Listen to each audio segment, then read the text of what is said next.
And welcome back to Stories from the River. This is your host, Charlie Malouf, and I'm here to introduce a new episode in a brand new series. We filmed a series from our annual Knights of the Ledger Summit. The Knights of the Ledger is essentially the identity for our finance department, led by Bill Woodman, and they asked me to come and present to them at their annual summit, which was quite an honor. And so we've got like 3 episodes we're going to bring you. I'm going to introduce this first one in the series, and then our wonderful guest host, Hope Stocker, aka Hopra, she is going to come in and introduce the second and third episodes in this series. And the reason for that is this. In the first episode, the one that you're going to see today, this was a presentation that I did. We talked about growth from Broad River. We talked about the milestones that we've had over the last 20 plus years here at the river. We talked about 2025 and what we're really focused on, our areas of focus. We talked about Project Cascade, which is our growth into Spokane, and we talked about like our 4 areas of focus in our revenue goal for this year that we're trying to hit. Driving revenues and how they can play a part in helping us achieve our goals. And we really talked about our 2030 vision and the power of like goal setting and having a destination, and so how we want to grow over the next 6 years, until we get to 2030. And then we talked about the process for the word of the year, pioneer. This is our word to be pioneers and have that pioneering spirit. And then concluded this presentation with a fun exercise in storytelling about the power of compounding, which you've heard me talk about on this podcast before, and how we can apply that to learning and investing in yourself, and which is what they did that day, with the Knights Summit, which is a great summit to bring everyone who works in the finance department, which is a lot of remote or hybrid work, to bring them all together for a single day of reinvesting back into themselves.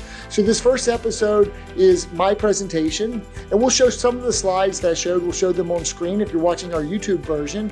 And then the next 2, I got to sit down with Hope and do a Q&A. And so she'll talk about, setting up those 2 episodes. We had some curated questions, about Project Cascade, Spokane, about just the company, and then just some personal and professional development questions. And then we went into some live Q&A. So Hope will set up the next 2 episodes in this series. She'll do a fantastic job with that, I have no doubt. And so sit back, watch, enjoy, listen, wherever you check out your podcast content, and hope you'll check us out every Tuesday and Thursday. We try to bring you fresh new content. Really hope you enjoyed this presentation that I gave at our recent Knights of the Ledger Annual Summit. Thanks so much for joining us. Welcome to Stories from the River, a show in which we go behind the scenes at Broad River Retail. All right, I'm excited to be at is it officially the Knights of the Ledger Summit or the Knight Summit? Knight Summit 2025. Bill and Steve and Hope invited me to speak to you guys, and so we've curated some content that we usually share, maybe in different formats, maybe a town hall, maybe a Retail 101 class. So this is my family and me, and so you can see us at Kelly's birthday at the beach, in our backyard, the boys messing around. That was back home in Mississippi visiting my mom and brother. I don't know where that was. I'm not sure where that was either. And this is after I ran a half marathon. It was really cold. I've done 5 of those, not recently. I had some injuries and stuff. So that's a little bit about me.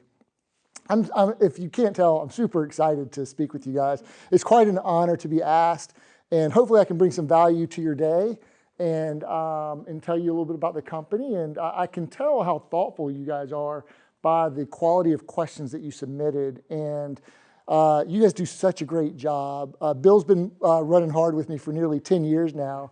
And Steve, we can't get rid of Steve. I thought this guy retired like 5 years ago, but just kidding. So it's good. I mean, we're always passing the baton, and we certainly can't get rid of Tira. She's been with us forever, and Lynn's been with us forever. And it's just great to see familiar faces and great to see all of you guys. I know we have like the hybrid, the remote work, and who came in from the furthest way away? I know we used Atlanta. Okay. I might need to go back to Atlanta because my team is in the Sweet 16 on Friday night, and I got like a wild hair, like I want to go see them play, even though I don't know if they'll win. I'm an Ole Miss fan, by the way. Okay, so healthy things grow. Have you ever heard anyone at Broad River make that statement? Okay, that's great. So that presupposes that you're healthy, right? We like to grow. We want to have an exciting plan for growth. Hey, if you're sick, I've been sick a lot in my life, maybe you're not growing, you're rehabilitating. So, but if we want to grow, we have to be healthy. We have to be aware of our metrics. You guys help us a lot with that. And so we have grown a lot as a company. We got a great distinction, the National Retailer of the Home Furnishings Retailer of the Year in 2024 amongst all retailers. I mean, that was quite a big honor. And that is a total team award. That's everyone coming together. We've been listed on the fastest growing companies. And by the way, as a 20-year-old company, and when you look at these fastest growing lists, whether we've been in the state of South Carolina because we're across the border, and we've been in the Charlotte metro area for the Charlotte Business Journal. Whether you're, when you look at these lists, a lot of them are like these really young companies because they do it off of percentage growth. Well, if you're going from 1 million to 10 million to 50 million, you got rapid growth. But when you've been around for 20 years, I like to say the air is thin up there. It's hard to grow at like leaps and bounds by percentages.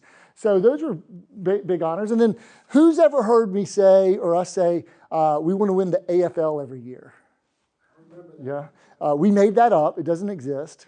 It's the Ashley Furniture League, and to win it we get the Chairman's Award. We've won it twice in our company's history, and so this was Manny accepting it 2 years ago in January of 23 at Vegas Market at our for our 2022 year. So to win the Chairman's Award, that's like we like to, because it pegs to our vision. We want to be the premier Ashley store operator, and so premier is the best. So we just kind of, we call it competition. Competition, I like to say, gets a bad rap. I learned about looking at the etymology of words, where they come from, where they're derived from. And so the word competition is derived from the Latin word competare, and it never meant like one against the other or one better than the other. It meant to strive together. And so usually competition brings out the best of us. If you look at our company's history, this is really important. It might peg to kind of what we're going to talk about when we talk about growth. Of course, I picked the year like 2009. That was a good kind of starting point year because that was a low water mark. And so we had this nice steady growth of like 15% a year, compounded annually. And that's like a really good year for a retailer in like a single year. And we did that for like 14, 15 years in a row. Now, when we got to, we stalled out in 2020. That was really all supply chain related. It's COVID, the back half, we couldn't get product. So we stalled out. But then when the supply chain kind of opened up with Project Ship, which some of you may remember, in February of 2021, we just like started to catch up on the backlog. That backlog was like well over $40 million of open orders, if you can remember and believe how high that was. And customers were just waiting. And then it just started to like unclog. It's like we put Drano in the pipes, and like the water was flowing. And so then we grew from 181 to 240. That's like, that's like 30% plus growth. And then we grew from 240 to nearly 290 from 21 to 22.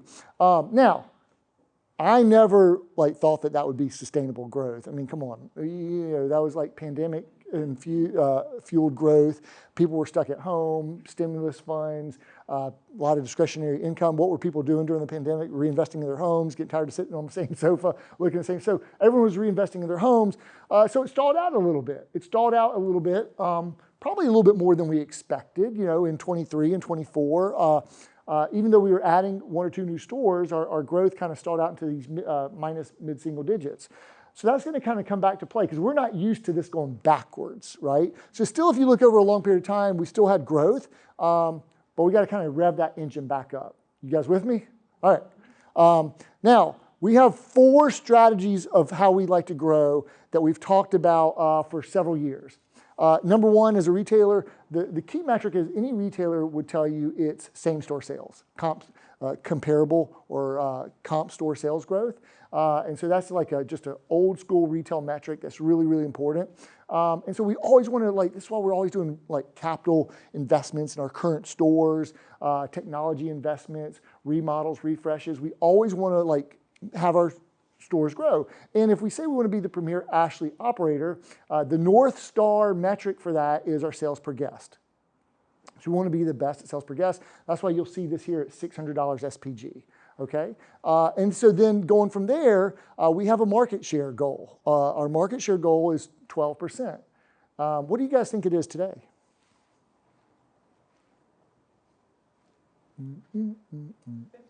50? 15? 7? Well, 15 would be awesome. 7's probably a little bit more accurate. It does depend on what categories you include or exclude. Like if you're going to include bath or kitchen or flooring, you can make the denominator larger. But for the categories that we're in, we're probably between 6 and 8%. And so there's a lot of room to grow. Now you can look at that glass half full or glass half empty. What I mean by that is the home furnishings industry is heavily fragmented.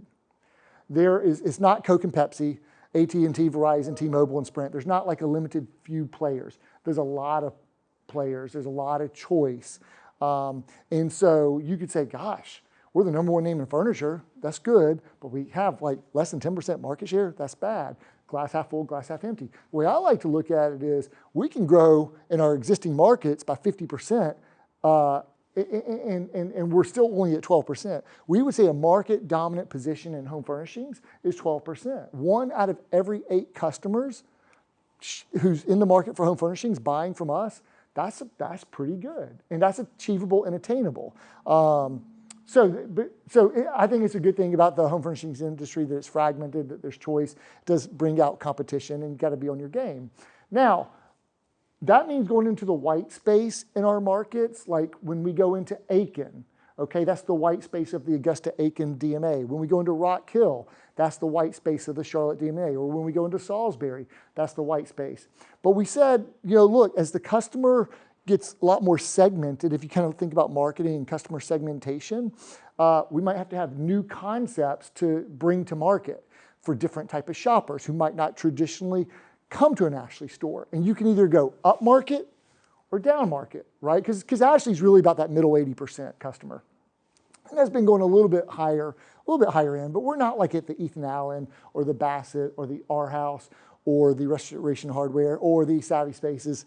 Again, I like to say that's a little old school inside joke, failed experiment. I like to say, the air is thin up there. But where you see some folks struggling, we've seen Big Lots go out of business, Cons go out of business, Badcock go out of business. And so a lot of these folks who cater to the lower end customer, the lower end customer has been challenged, especially after the stimulus funds kind of ran dry. So we go after new concepts in our existing markets to get to that 12% market share.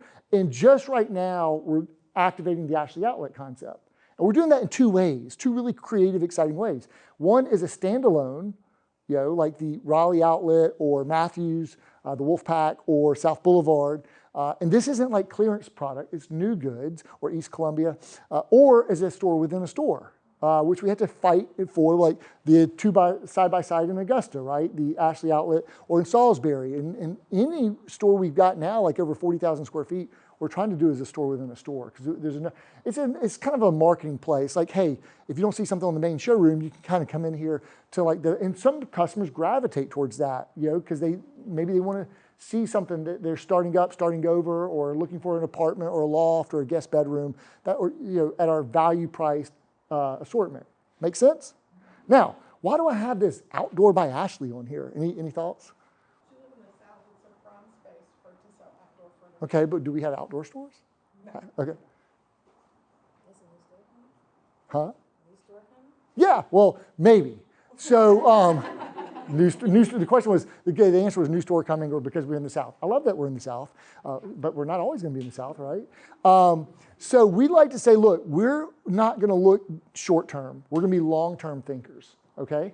And make decisions for the long-term best interests of our people, of our communities, et cetera, of our company. And so if we take a really long-term approach, let's go, instead of next quarter, let's go to the next quarter century. there might be new concepts that we'll have to introduce to get to that 12% market share and to drive, to leverage our brand and our people. And by the way, when I'm in these settings, people always want to grow, and like we have to, like the responsibility is on us to create growth avenues for our people, right? And so we have to kind of be creative. And so just by way of example, maybe there's outdoor stores by Ashley. By way of example, I could have, Ashley Kids. If I was asking Lynn Knowles, she would say, Laid Back by Ashley. What does she mean by that? Like motion leather, reclining furniture. Ashley Mattress was a concept. So just by way of example. So we'll be pioneering and think of those ideas down the road. All in pursuit of going after that 12% market share as a strategic goal. And then number 4 is new markets. 4A is greenfield, 4B is acquisitions. And we've done, how many acquisitions do you guys think we've done in our company's history? You're not supposed to answer. Yes, you are exactly right. 3. We've done 3. My first day I joined the company, we acquired the Greenville, South Carolina store, May 1st, 2005. Then we acquired, in January 1st or 2nd of 2015, we acquired 2 stores in Western North Carolina. And then in December 12th, 15th, 16th, thereabouts 2021, we acquired 2 stores in Wilmington. So 3 small acquisitions. So we look at, those are ways to grow. Okay. That's our growth strategy. I'll have to speed it up a little bit. This is a really cool slide. You've probably seen this. This is our milestones chart. You can see we've been quite busy.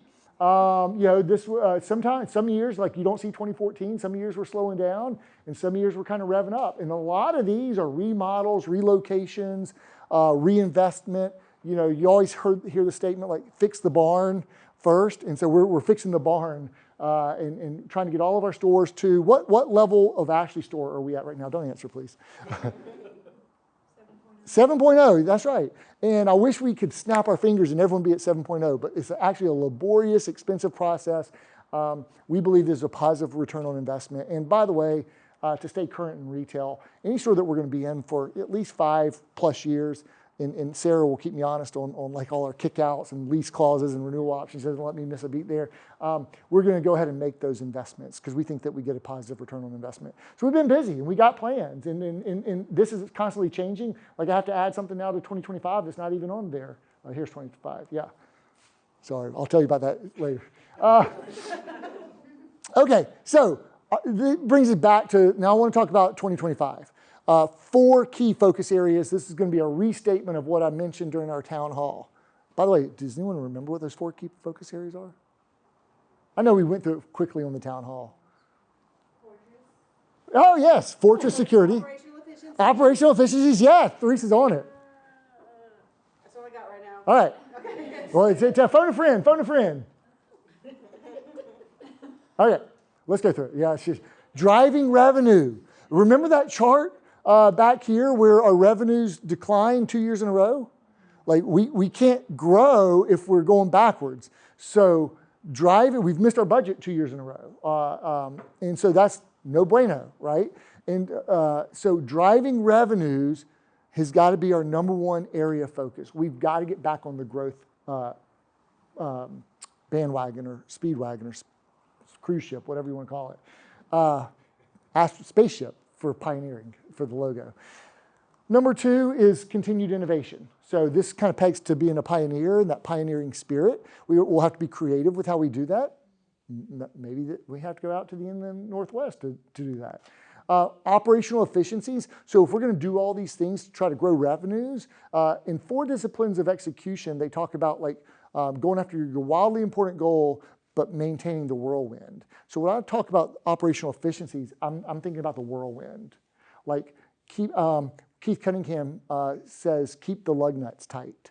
And I would tell you, like, if you look at like any kind of department, CX, finance, operations, home delivery, supply chain, like we are tight right now. Like we are operating, like Spartanburg just had 100%, Spartan Ridge, I should say, 100% deliveries for the week. The week before, all distribution centers were like over 94% on their key metric for delivery. And so like we need to feed them, right? We're doing really, really well. All our things are pretty precise. Like not that we don't have opportunities, we certainly do. Like we live in a glass house. but we got to keep operational efficiencies while we're trying to stretch ourselves. That's the main point here.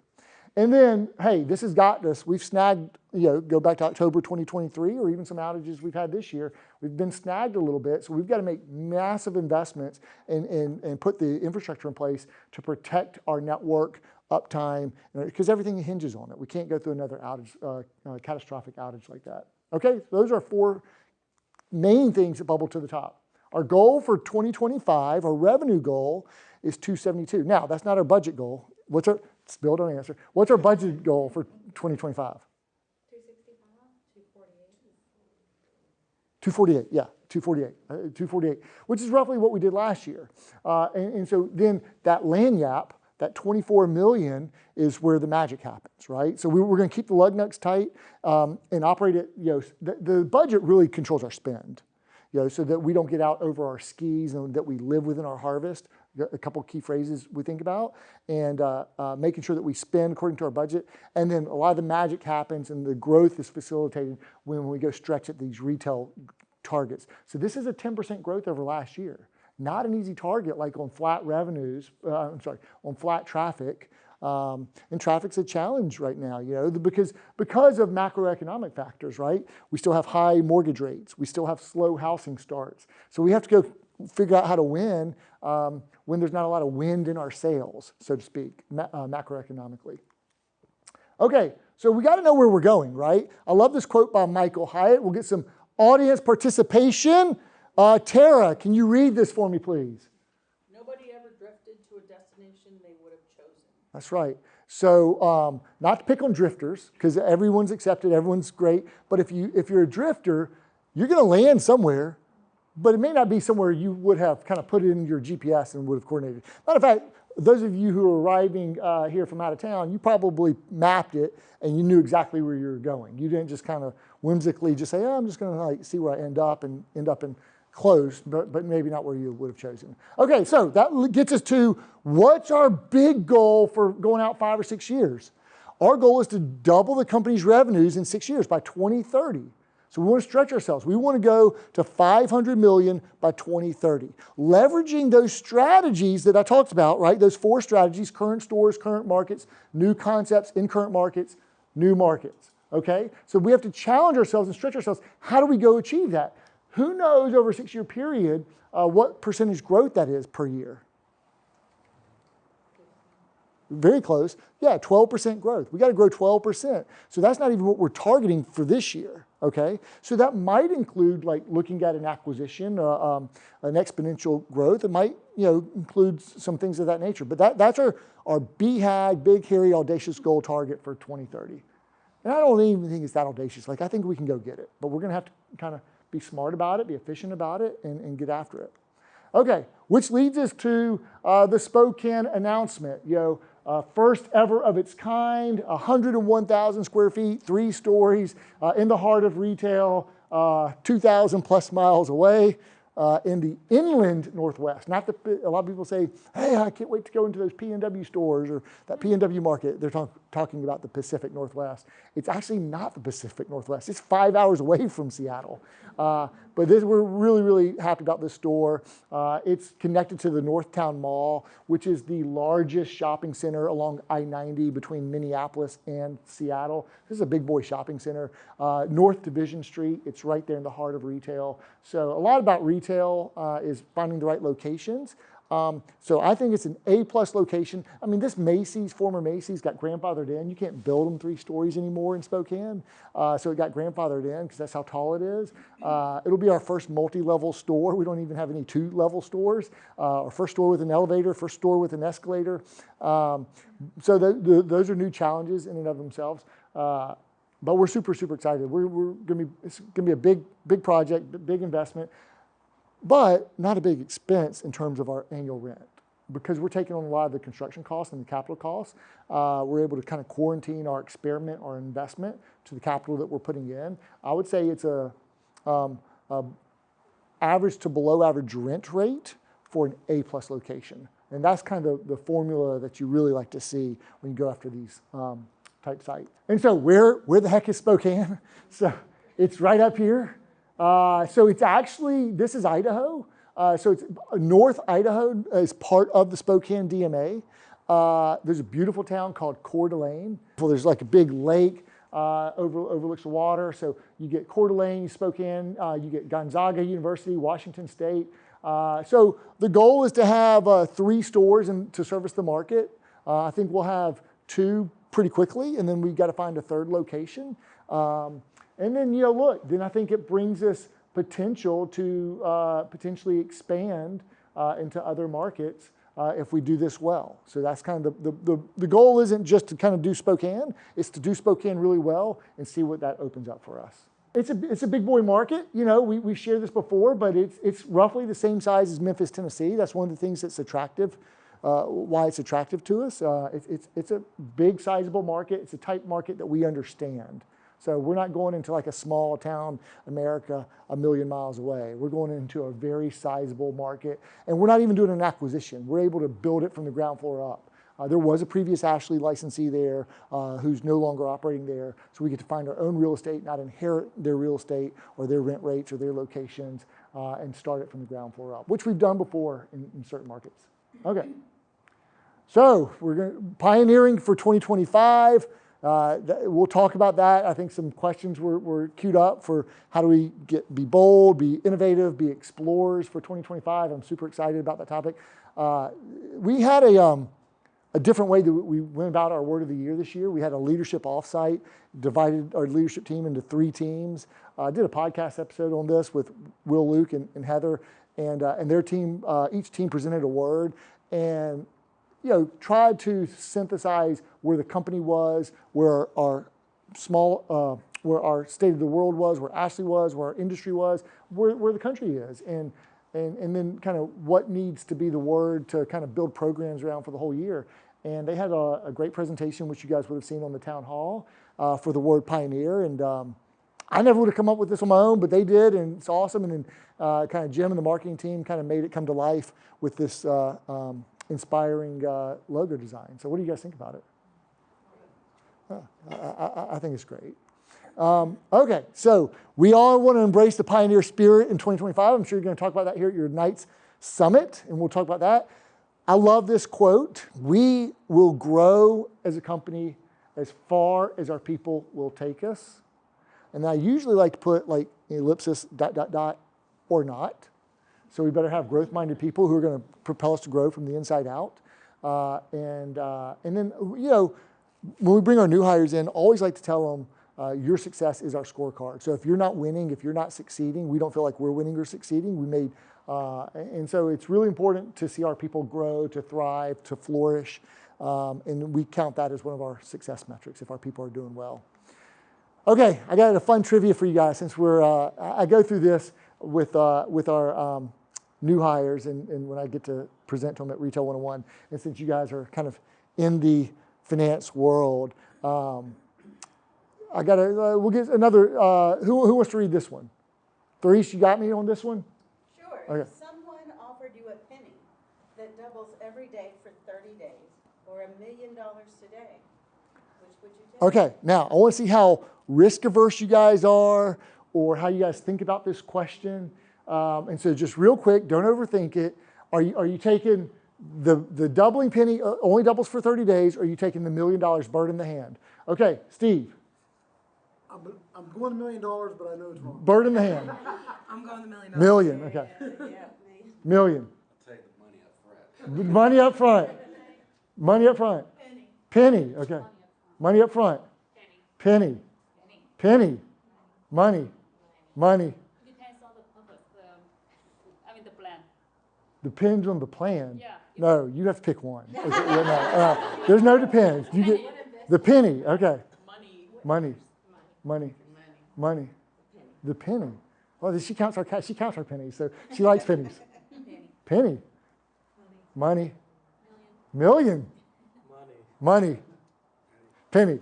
Okay. Well, there's no wrong answer. There actually might be. For those of you who took the money, congratulations, you paid some taxes on that, and you're smiling and you're good, right? For those of you who took the penny, what do you think your family's going to say to you for the first few days?